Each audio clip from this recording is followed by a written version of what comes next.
An Unfinished Man is about a young man. Sorry. I'm sorry.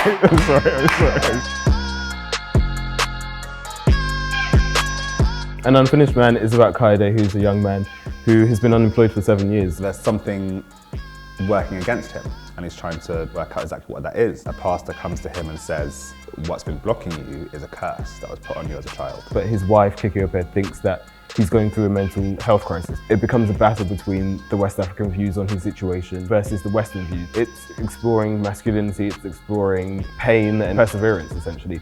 Who am I as an unemployed black man? What does that mean for my purpose in life? What does that mean when I see other people thriving around me? One element is black magic and juju. It's not a subject matter that we see explored very much in plays. Terrible interpretations of voodoo in like Pirates of the Caribbean, Yes, for example. yeah. You know, like it's fantasy, it's orientalized, that denies it a reality in the everyday lives of certain communities. You've been across the play for like 3 years now, actually, which is a very long time.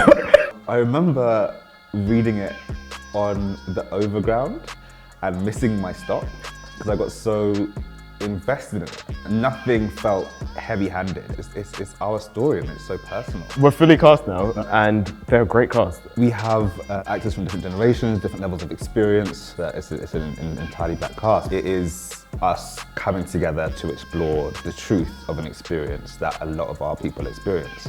And that is profoundly touching. Like you mentioned the different generations in the cast as well. Different generations tend to have different views and ideologies, and that's what's so interesting for me to explore. Like with this play, we've always said that we don't want to give the answers. We want to just raise questions. All things are true in the play, just different angles on those perspectives, and these truths are sort of brushing up and in conflict with each other. As an audience member, I don't always like being told how to feel about something. Yeah, I want audiences, particularly black audiences, to come and have those questions with one another, have those conversations about what it means to possibly feel like your home isn't your home, and that what belonging means to them, all through seeing Kaede's story and what he comes to terms with. The play is set in East London. How important, therefore, is East London to you and to the play, and how important is it that it's here? Yeah, I've always lived in East London. I was born like 30 minutes away from it.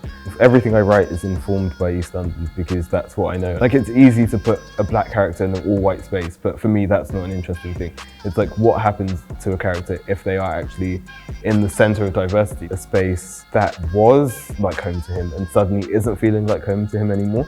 And I think that's why it's exciting and interesting to have it in a building that is in East London. What's sort of crazy about this space in particular, in that it's both intimate and epic? Yes, it really is, yeah. The yard is always present in whatever design you come up with. There's an amazing activeness to this play. It is a marathon run at a sprint, so we're hoping that it feels like you're engaging in a very enriched experience.